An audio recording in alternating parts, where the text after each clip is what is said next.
Good morning, student of class 8, subject science. Today we start a new chapter, coal and petroleum, part 1. इस part में हम introduction पढ़ने वाले हैं। Mainly आप इस चैप्टर में कोल और पेट्रोलियम के बारे में पढ़ेंगे।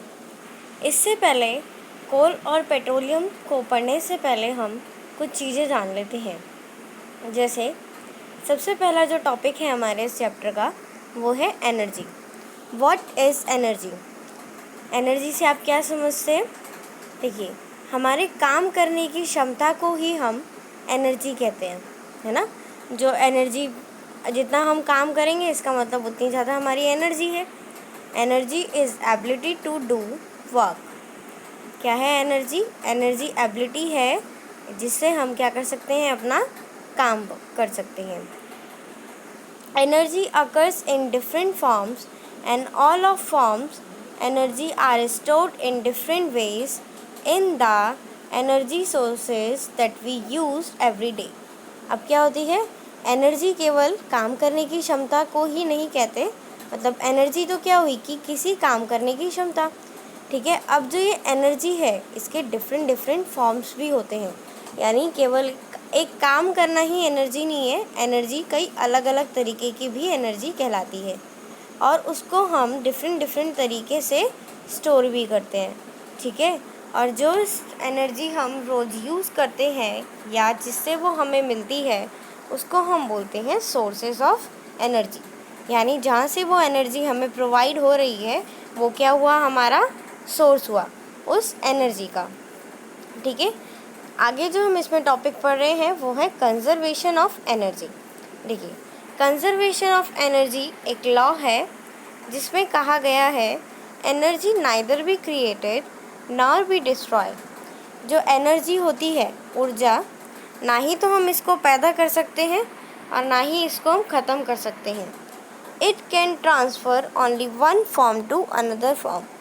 ये केवल एक फॉर्म से दूसरे फॉर्म में ट्रांसफ़र हो सकती है, ठीक है। इसमें एग्जांपल बताते हैं हम आपको। जैसे आपने इलेक्ट्रिक बल्ब देखा होगा। इलेक्ट्रिक बल्ब क्या करता है बच्चों? इलेक्ट्रिसिटी एनर्जी को, इलेक्ट्रिक एनर्जी को किस में चेंज करता है? लाइट एनर्जी और हीट एनर्जी में। अब आप इसमें एक पिक्चर देख रहे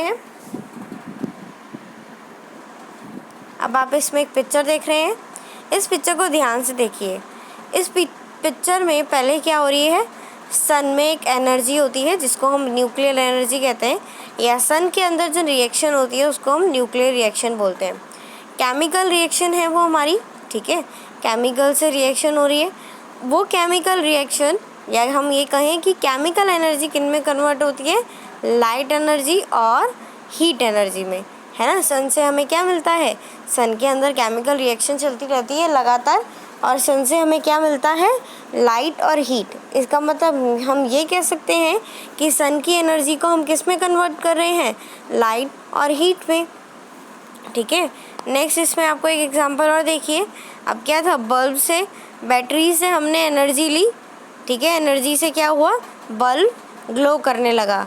अब ये ग्लोइंग बल्ब क्या करेगा? इलेक्ट्रिसिटी हमने ली, इलेक्ट्रिक एनर्जी को उसने किससे चेंज कर दिया? लाइट एनर्जी में, ठीक है। तो ये होते हैं हमारे कंजर्वेशन ऑफ एनर्जी, यानी एनर्जी ना ही तो हमने पैदा की ना ही हमने डिस्ट्रॉय की, ठीक है, पर उसको एक फॉर्म से दूसरे फॉर्म में चेंज कर दिया, राइट। ये होता है हमारा कंजर्वेशन ऑफ एनर्जी। नेक्स्ट जो इसमें हम टॉपिक पढ़ेंगे वो है डिफरेंट सोर्सेज ऑफ एनर्जी, कि एनर्जी हमें मिलती कहाँ कहाँ से है, उन सोर्सेज के बारे में पढ़ेंगे। तो सबसे पहला हमारा सोर्स है बायोमास। बायोमास क्या होता है बच्चों? जो हमारा एनिमल वेस्ट होता है या काउ डंक होता है उससे हम एनर्जी प्रोड्यूस करते हैं, और वो क्या सोर्स कहलाता है? उससे एनर्जी जो प्रोड्यूस की जाती है उसको हम बोलते हैं बायोमास। नेक्स्ट होती है हाइड्रा पावर। हाइड्रा का मतलब होता है वाटर, ठीक है। वाटर की पावर्स के द्वारा, वाटर एनर्जी से हम क्या बनाते हैं? इलेक्ट्रिसिटी बनाते हैं। तो energy produce by water is known as hydro power. Next is geothermal energy. Geothermal energy क्या होती है बच्चों? Energy is produce by heat energy of earth. ये जियोथर्मल एनर्जी में हम एनर्जी कैसे प्रोड्यूस करते हैं, जो हमारी हीट थर्मल होती है, या हम कहें जो हमारी अर्थ की जो हीट होती है उससे हम एनर्जी बनाते हैं। नेक्स्ट है इसमें हमारा wind energy. Wind energy is produce by wind. Wind energy किससे प्रोड्यूस की जाती है, विंड से। जैसे आपने देखा होगा विंड मिल, पवन चक्की, ठीक है। Next is solar energy. Solar energy क्या होती है, energy is produce by sun heat. ऐसी एनर्जी जिसको हम सन के द्वारा, सूरज के द्वारा प्रोड्यूस कर रहे हो, उनको हम बोलते हैं सोलर एनर्जी। जैसे सोलर पैनल्स, ठीक है, या फिर सोलर सेल्स, किसके एग्जाम्पल है, सोलर एनर्जी के। Next is nuclear energy. Nuclear energy क्या होती है, energy is produce bye nuclear reaction. Nuclear reaction के द्वारा, केमिकल रिएक्शन के द्वारा एनर्जी प्रोड्यूस करना हमारा क्या कहलाता है, न्यूक्लियर एनर्जी।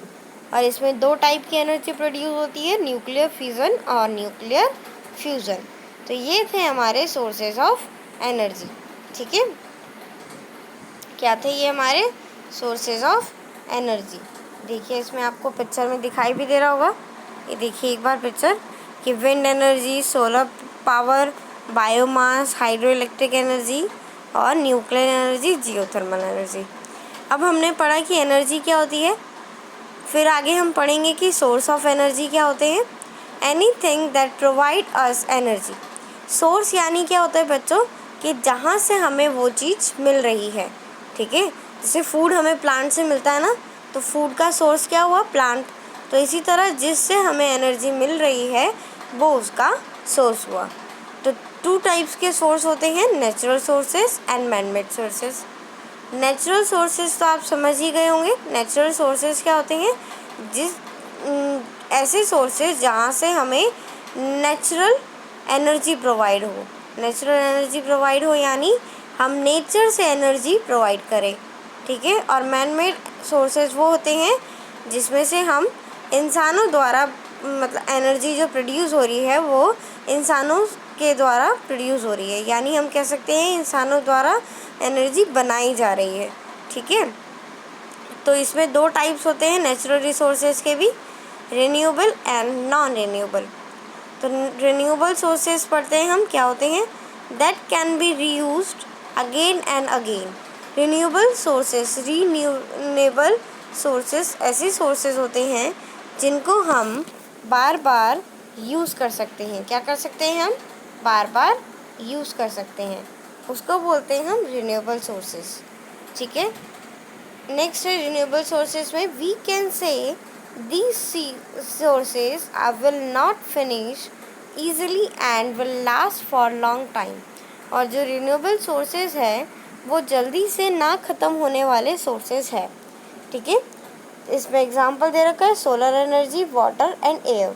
देखिए सन की हीट क्या है, दिन प्रतिदिन गर्मी बढ़ती जा रही है, तो इट मीन्स जो भी हम सन से एनर्जी बनाते हैं यानी सोलर एनर्जी लेते हैं, तो वो हमें हमेशा के लिए मिलती रहेगी क्योंकि सूरज हमेशा के लिए है। वाटर एनर्जी, वाटर द्वारा जो एनर्जी बनाई जाती है वो भी एक रिन्यूएबल एनर्जी है क्योंकि वाटर एक रिन्यूएबल सोर्स है, मतलब कभी ना ख़त्म होने वाला सोर्स है।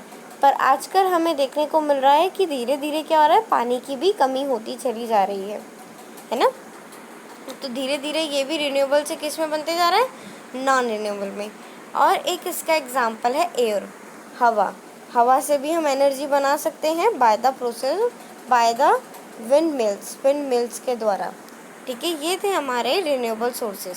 रिन्यूएबल सोर्सेज क्या होते हैं बच्चों, जिनको हम रिसाइकल कर सकते हैं, यानी अगेन एंड अगेन, वापस से यूज़ कर सकते हैं, और ये कभी भी नेचर में ख़त्म नहीं होते। अब हम पढ़ेंगे non renewable sources. Non renewable sources क्या होते हैं, that can not be used again and again.